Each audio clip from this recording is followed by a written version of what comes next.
What's up, guys? This is Caroline here with my weekly Wednesday Live. This week I want to talk to you guys about 4 common mistakes that I see people making all the time that are getting in the way of their results. So, I've met with a lot of people over the years, or seen people in my own life, friends and family, that are working really hard in the gym. They're doing, killer workouts. They think they're eating really well. Maybe they're trying to manage some other things like sleep and stress, and they're just not seeing results. And this can be really frustrating because you feel like you're working really hard. You feel like you're doing all of the right things, but you're not making any progress. Maybe you're not losing weight. Your lifts are all the same at the gym. Maybe you still look exactly the same. So you may be wondering, if you're in this position, what exactly am I doing wrong? So in my experience, there are, again, 4 ways that people are messing up, sabotaging their progress, and that's what I want to go over with you guys today. So the first thing is a lack of patience. So any fitness goal that's worth achieving, especially if you're starting from scratch or you're really far from where you want to be, it just takes a really, really, really long time to get to. When I lost weight, I was pretty young the first time, so I had maybe faster progress than most people, but it still took me almost a year to lose a full 70 pounds, and that's pretty fast. For some people, that kind of progress will take multiple years, especially if you're trying to live a normal life and you're not trying to go on a really crazy diet and deal with all the stuff that I did. So you need to take a step back and understand that whatever you're trying to do is probably going to take a longer than you want it to take. This can be hard if you have some sort of deadline, like maybe you have a wedding or a friend's wedding or a vacation, and it's good to have those kind of deadlines and push yourself, but be realistic about what you can actually accomplish in the time that you have. Maybe if you have a deadline, set a smaller, more practical goal, and then just continue your long-term journey beyond that. So you need to be patient. You need to stick with it a long time. So people will go all in for like a week. They'll do a ton of stuff. They'll try to prep all their meals when they haven't been cooking. They'll try to go to the gym every day when they haven't been exercising at all. And you typically will last a couple of weeks with this, and then you'll see maybe a little bit of progress, but not what you were expecting, and then you give up. And that's really counterproductive, obviously. So what I would recommend instead is to do a little bit less, do stuff that's more manageable that you can stick with, and stick it out past that initial period. A couple of other things about patience. I've noticed, especially with weight loss, that if you can ride out a plateau, you'll typically see rapid progress after that. So, for example, you may be weighing yourself every day. Maybe you weigh the same weight, or maybe even like slightly above, or the scale's kind of fluctuating a little bit for 5 to 7 days. And this can be insanely frustrating if you're hungry and you're working hard at the gym, and it's really easy to say, okay, well, I just can't do it, so I'm going to give up. But what I've found is if you can ride out the plateau for that period of time, a lot of times you'll drop like 3 pounds in a day or something like that. So I would encourage you, if you think that your progress is stalled out, to stick with it for a little bit longer. If you go a couple of weeks and you don't see any results, and you've been really true to your program, and you've been working really hard, and you're being honest with yourself about that, then you can consider, okay, maybe I need to cut calories further, maybe I need to exercise more, maybe I need to do less, which I'm going to talk about in a second. But I wouldn't jump on that stuff unless you've really, really stuck with what you're doing for a while.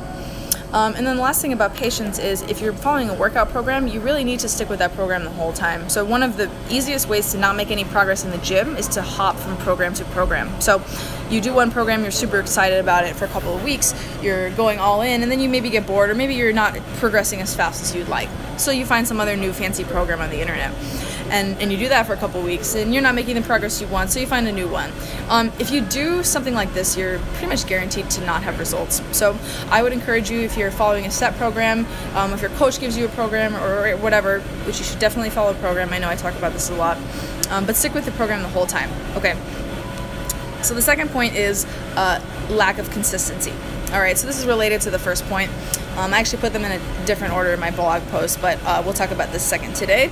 So you have to do a lot of work to change your body, to get stronger, to rehab an injury. These kinds of things, they don't happen on accident. So if you're only coming to the gym once in a blue moon, you're only eating healthy like 3 or 4 days of the week, and then you're blowing it on the weekends, you're just not going to see progress. So you need to find a way to be more consistent with whatever you're doing to get to your goal.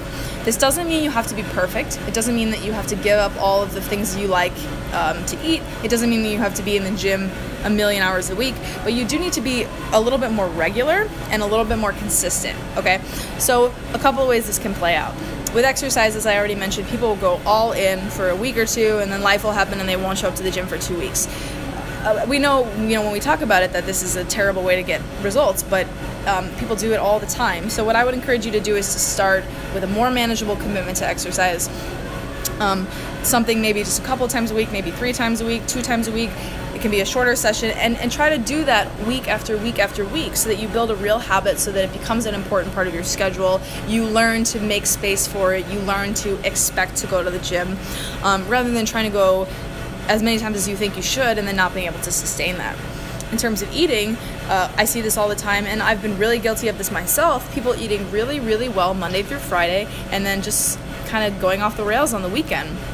And this is a more complicated subject, but a lot of people think, well, I earned it during the week. I ate really well, so I can get away with some of this extra stuff on the weekends.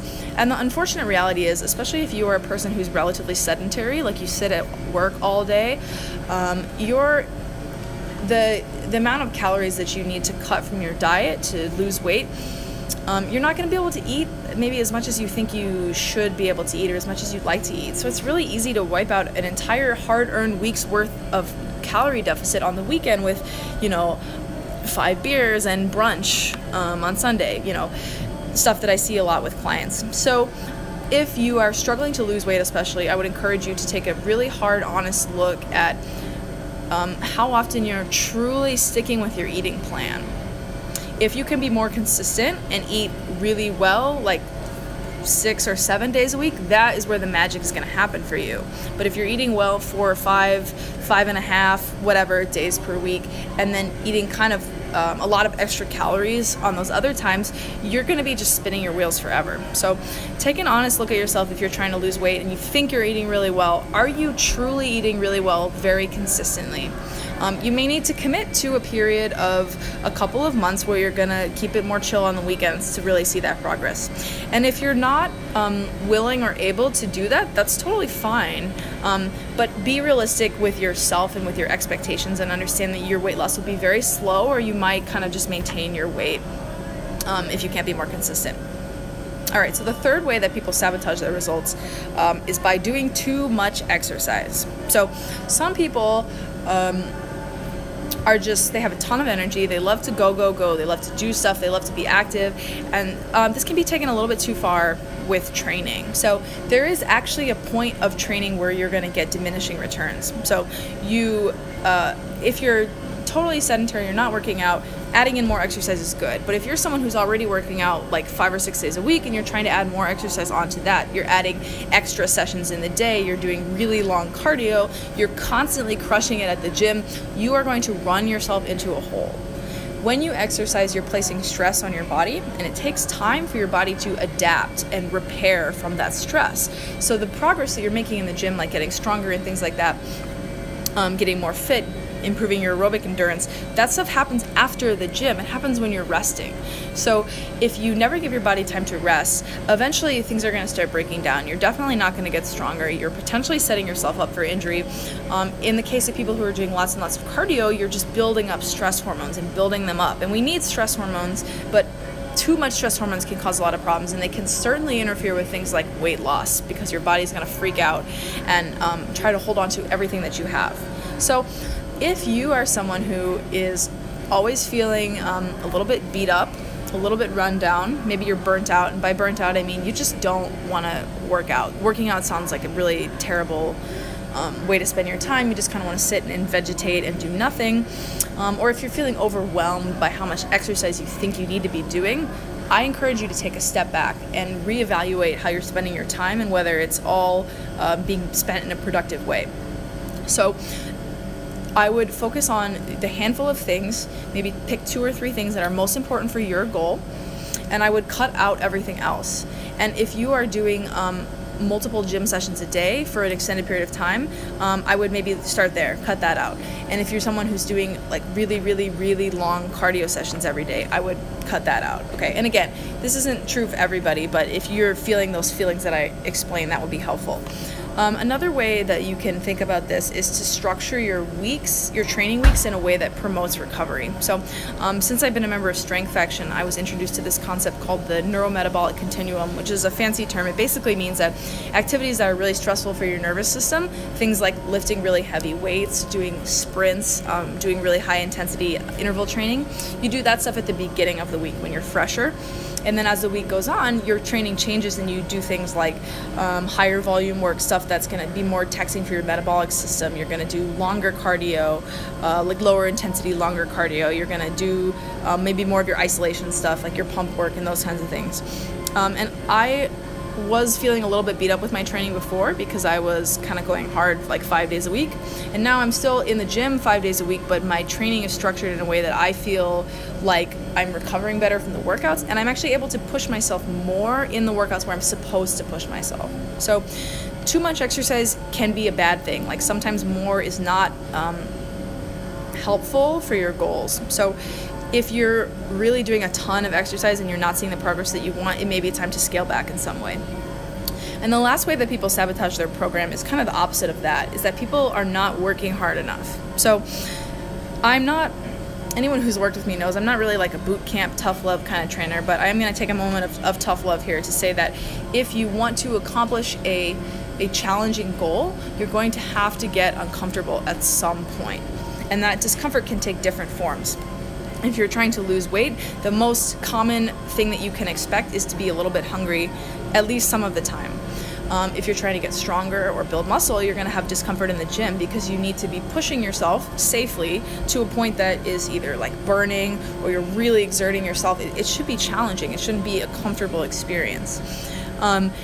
Anyone who's gone through PT knows that when you're rehabbing an injury, with safe guidelines, there are points where you're going to be a little bit uncomfortable. You're going to have to push your body a little bit so that it recovers from the damage that it's endured. So if you're trying to chase a goal, not if you're just working out for fun, but if you're trying to follow some sort of path to get somewhere and you never ever feel uncomfortable, that is probably a sign that you're not doing the necessary things to get you where you want to go. So again, if you're dieting and you're never hungry, and you're not losing any weight, you're probably eating a little bit too much. And again, this is not a permanent thing. You don't need to always be hungry, but if you're serious about that, you need to get a little bit uncomfortable with hunger. If you're trying to do some sort of performance-based goal, you need to push yourself in the gym and you need to be uncomfortable sometimes during your workouts. So get honest with yourself, just like I mentioned with your eating and with consistency. Are you really truly working hard? Do you really want to achieve this goal? If you don't really care, it's not important to you, then that's fine. Work out, have fun, move your body, that is all totally valid. But if you're really serious about progress and about results, there are times in your year, in your life, when you're going to need to push past what's comfortable. So just to summarize, there are 4 main ways that I see people sabotaging their progress in the gym, out of the gym, like with nutrition and things like that. The first is lack of patience. So these kinds of goals take a really long time to achieve, usually much longer than you think they will take. So you need to accept that you're in it for the long haul. Learning to love the process will help with this. The second thing was lack of consistency. So getting in shape does not happen on accident. And if you're only in the gym occasionally and you're only eating well 5 days a week, you may feel good and you may make some progress, but you're not going to make really noticeable progress. So you really need to be doing these things on a regular basis, whatever that means for you and for your schedule. Third thing is doing too much exercise. Too much exercise can interfere with your body's ability to recover, and it can cause you to get injured, to feel burnt out. It's certainly going to get in the way of things like weight loss. So if you're feeling any of those things and you're doing already a lot of exercise, a lot of long cardio, a lot of heavy lifting and high intensity interval training, you might need to actually scale back what you're doing to see renewed progress. And then the last thing was that some people are just not working hard enough. And I don't mean that in a mean way, but if you're really serious about losing a lot of weight, if you're serious about getting stronger, building a lot of muscle, these things are challenging and you will need to push yourself and you will need to experience a little bit of discomfort, at least sometimes. And if you never experience those things, then it might be time to look at what you're doing and whether what you're doing is actually really effective to get you where you want to go. So thank you guys for listening, as always. I've included in my Facebook blurb about this a link to sign up for my email list. So I've re-put up my 4C system course, which is to help you deal with exercise consistency. One of the things that I mentioned in this talk. If you're interested in that, or you know someone that could use some help with it, I'd love for you to sign up. You can just sign up right at the link. On Instagram, there should be a link in my profile. You should be able to click on it there. And if you have any questions or comments about any of this, I'd love to hear from you. You can drop them in the comments, or you can send me a DM, as always. Thanks for watching, guys.